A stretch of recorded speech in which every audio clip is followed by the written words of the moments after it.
किसान भाइयों नमस्कार। आपका अपना YouTube channel farmer Govind Singh Dangi पर आपका स्वागत है। तो किसान भाइयों, आज हम आपको लेके चलते हैं हमारे स्वयं के फार्म हाउस पर, जहाँ पर हम लोगों ने धान की जो फसल बोई थी। और आज हम देख रहे हैं कि धान की फसल 2 महीने से ऊपर की हो चुकी है और उसमें कई प्रकार के रोग आना शुरू हो गया है, क्योंकि आज मौसम में गर्मी है, कभी ठंडक हो जाती है, बारिश भी कभी कभी आगे पीछे हो रही है।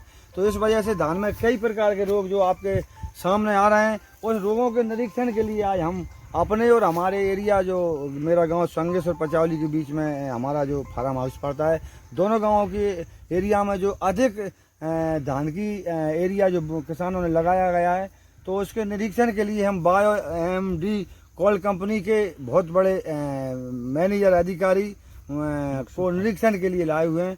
और इनने उस कंपनी के कुछ प्रोडक्ट हमारे फार्म हाउस पर कुछ खेतों में डलवाए हैं। तो उसके रिजल्ट के विषय में उस कंपनी के प्रोडक्ट जो है, कौन सा प्रोडक्ट किस काम में धान के लिए आता है, उसके लिए हम किसान भाइयों को यूट्यूब के माध्यम से, वीडियो के माध्यम से बताना चाहेंगे। तो किसान भाई, आप हमारे चैनल की घंटी वाले बटन को जरूर दबाएं, जिससे हमारे दूसरे किसान तक हमारी वीडियो पहुंचे और हमारे किसान को कुछ सीखने को मिले। तो आपसे हम मुलाकात कराते हैं हमारे कंपनी से आए हुए साहब से। साहब, हमारे किसानों के लिए आपका सबसे पहले आप परिचय दें, इसके बाद में फिर आपके कौन से प्रोडक्ट आपने इसमें डलवाए और आगे कौन कौन से प्रोडक्ट धान में डलने वाले हैं, वो क्या काम करेंगे हमारे किसान भाइयों को और धान में क्या फ़ायदा होगा, उसके विषय में आप हमारे किसान भाइयों को बताना। बिल्कुल। नमस्कार किसान भाइयों, मेरा नाम मकसूद खान है और मैं एमडी बायोकॉल में एरिया सेल्स मैनेजर की पोस्ट पे हूँ। पूरा ग्वालियर संभाग देखता हूँ। और हमने यहाँ पे पचौली गांव में सरपंच साहब के यहाँ पे एमडी बायोकॉल कंपनी का इंद्रधनुष प्रोडक्ट प्रयोग कराया था, जिसके अंदर माइक्रोन्यूट्रेंट हैं जैसे कि जिंक, सल्फर, कैल्शियम, आयरन, जस्ता, तांबा, बोरोन, इतने सारे तत्व हैं। और इन्होंने जो अपने खेत में प्रयोग करा था, उसके हम आपको रिजल्ट दिखाते हैं। आप इस तरफ की धान देखिए, यहाँ पे जो है कुछ नहीं डाला था, अन्य कंपनी के डाले थे, अन्य कंपनी के प्रोडक्ट डाले थे। तो आप यहाँ पे देखिए, कूचड़ों की संख्या देखिए, कल्ले भी नहीं है, धान की बढ़वार भी नहीं है, पीलापन भी है।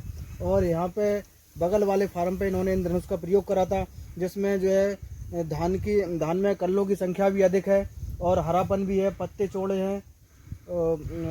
और कुल मिला के जो है इसकी जड़ों का विकास जो है इसकी अपेक्षा इससे ज्यादा हुआ है। बिल्कुल खान साहब, ये आपके सामने दिख रहा है, ये खेत एक किसान, हमारे भाई किसान का, इसने कुछ माइक्रोन्यूट्रेंट्स नहीं डाले, हम लोगों ने इसमें इंद्रधनुष का प्रयोग किया था। ये आपके सामने है। अब खान साहब, धानों में कई प्रकार के जो रोग आने लगे हैं, वो आपको मैंने जगह जगह सभी प्रकार के प्लाटों पर दिखाए हैं। तो आप इन रोगों के लिए हमारे किसान भाइयों को कौन सी दवा डलवाने जा रहे हैं और उसकी रोकथाम कौन सी दवा से होगी, जो हमारे किसान भाइयों की लागत भी कम हो, बार बार हमारे किसान को डालना ना पड़े और इससे हमारा किसान को रोगों की रोकथाम भी हो। तो ऐसे प्रोडक्ट आपकी कंपनी के माध्यम से आप हमारे किसानों को बताएं। जैसा कि अपन देख रहे हैं, धान में अभी जो है पत्ता लपेटक की समस्या आ गई है। इसके अंदर एक इल्ली टाइप की बैठी होती है, जिससे जो है पत्ता मुड़ जाता है और सूख जाता है। तो इसके लिए अपन जो है थायोमेथोक्साम प्लस लेमडा का प्रयोग करेंगे। दूसरा, इसमें जो है ब्लास्ट की भी समस्या आ गई है। ब्लास्ट की पहचान ये होती है कि एक टिपका सा आएगा खैरे कलर का और दोनों तरफ से ईंट जैसे जो है रंग का रहेगा और बीच में एक सफ़ेद टिप रहेगा। इसे ब्लास्ट कहते हैं। इसका ये एक छुआछूत की बीमारी है। अगर इसका कंट्रोल, निदान सही समय पर नहीं किया गया तो ये पूरी धान में फैल जाएगा और इसे ख़त्म कर देगा। तो इसके लिए जो है अजस्टोबन प्लस टूबुकोनाजोल या अपना ट्राईसाइक्लोजोल का इस्तेमाल कर सकते हैं। साथ में इसके लिए एंटीबायोटिक का प्रयोग करें और चिप को ज़रूर डालें। चिप को डालने से पूरे पौधे पे दवाई फैल जाती है और सूर्य की उपस्थिति में ज़्यादा गर्मी से दवाई उड़ जाती है, तो उसके कारण से उड़ती भी नहीं है और 100% पौधे को जो है दवाई मिल जाती है। तो दवाई अपना 100% काम करेगी। और इसके साथ में धान जो है आज की स्थिति में अपन देखा जाए 60-65 दिन की हो गई है, तो पौधे को भोजन की आवश्यकता ज़्यादा होती है। इस समय अपन ज़मीन के द्वारा खाद नहीं दे सकते, क्योंकि जब फसल 40-50 दिन की होती है तो उस समय अपन ज़मीन में खाद देते हैं और इस समय अपन पत्ती द्वारा खाद का प्रयोग करेंगे। तो इसके लिए आप में चिलेटेड में जिंक जो है 12% एडिटा, उसका प्रयोग करें या फिर अपना NPK 19-19 है उसको डालें, ताकि जो है अपनी पैदावार ज़्यादा आए। और 19-19 में जो है नाइट्रोजन, फास्फोरस, पोटास होता है, जिससे आपके दाने की चमक बढ़ेगी, दाने का साइज़ बढ़ेगा, बाली की लंबाई बढ़ेगी। तो मैं यही कहना चाहूँगा किसान भाइयों से कि आप जो है अच्छी पैदावार के लिए, अधिक कल्लों के लिए धान में इंद्रधनुष का प्रयोग करें और समय समय पर जैसे रोग आए तो उनके लिए जो मैंने दवाइयाँ प्रयोग बताई हैं उनका प्रयोग करें। और हमारे सरपंच साहब की जो है दुकान भी है, तो आप यहाँ से सारी दवाइयाँ यहाँ से ले सकते हैं। धन्यवाद। तो किसान भाइयों, आपने इस वीडियो को देखा और हमारे खान साहब ने सारे प्रोडक्ट जो वर्तमान में ज़रूरत है किसान भाइयों को, जो धानों में कई प्रकार के रोग आ रहे हैं उनके लिए बताए। आप वीडियो के माध्यम से उनको समझ सकते हैं और आपको हम यूट्यूब पे मोबाइल नंबर भी देंगे, उसके माध्यम से भी आप समझ सकते हैं। पर किसान भाइयों, हमारा एक रिक्वेस्ट है कि आपने देखा है कि हमारे किसान बगैर जानकारी के और गलत कंपनियों के, गलत दुकानदारों के हाथ में जब पहुंच जाता है तो ये स्थिति होती है। आप देख रहे हो, हम किसी एक मेड़ पर खड़े हुए हैं और आप देख सकते हो इधर, आप देखिए इन किसान भाई ने भी कुछ ना कुछ माइक्रो न्यूट्रिएंट्स डाले हैं। ऐसा तो नहीं होगा कि इस किसान ने कोई खेती की है और न डाले हों।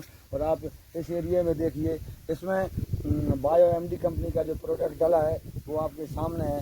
तो किसान भाइयों, हमारा आपसे यही रिक्वेस्ट है कि यही निवेदन है कि आप अच्छी कंपनी के, और खान साहब ने भी बताया था कि समय पर किसान भाई समय का पूरा ध्यान रखना।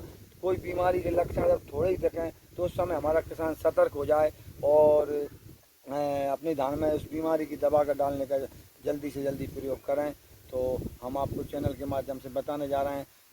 किसान भाइयों के लिए थोड़े दो शब्द खान साहब, आप क्या कहोगे कि हमारा किसान भाई आज कहाँ तक जागरूक हो गया, और आप हमारे किसान भाइयों को दो शब्द कहें। बिल्कुल, जैसा कि सरपंच साहब आज देख रहे हैं अपन के कई लोग जो है केमिकल का प्रयोग कर रहे हैं और आप जो है पूरी तरह से जैविक खेती कर रहे हैं।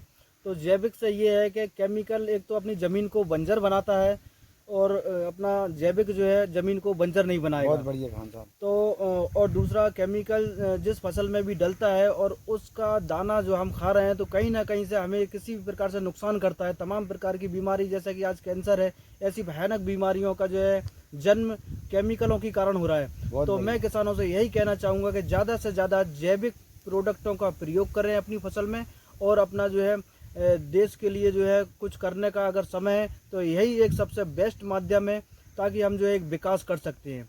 जैविक खेती से हम जो है किसानों को खुशहाल कर सकते हैं, मनुष्य प्रणाली को खुशहाल देख सकते हैं। तो सरपंच साहब जैसा कि जैविक खेती का प्रयोग करते हैं, हमें बहुत खुशी हुई। हमारी कंपनी के सारे प्रोडक्ट जैविक हैं और बहुत बेहतरीन रिजल्ट हैं।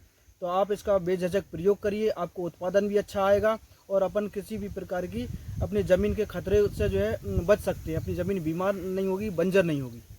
बहुत बढ़िया खान साहब, आपको बहुत बहुत धन्यवाद और सभी किसान भाइयों को धन्यवाद। किसान भाइयों, आपको हमारे चैनल की ओर से और हमारी खान साहब की ओर से, हमारी एमडी कंपनी की ओर से, और हमारे जो कैमरामैन हमारे भाई साहब राजेंद्र राय साहब हैं, इनका बहुत ही योगदान रहा। आज बहुत बड़ी फील्ड इनने जो की और हमारे किसानों को जो जैविक प्रोडक्ट के विषय में इनने जगह जगह बताया कि जो ज़मीन आज ख़राब हो रही है, हम लोग अस्वस्थ हैं, उसका मेन कारण है रासायनिक खेती। तो सभी किसानों को उन्होंने बताया, हमारे राजेंद्र भाई ने, कि जैविक प्रोडक्टों का उपयोग करें, धीरे धीरे रसायनों को कम करें। तो ऐसा हमारे किसान भाई करें और चैनल को देखते रहें। जय हिंद, जय श्री राम, जय नमस्कार।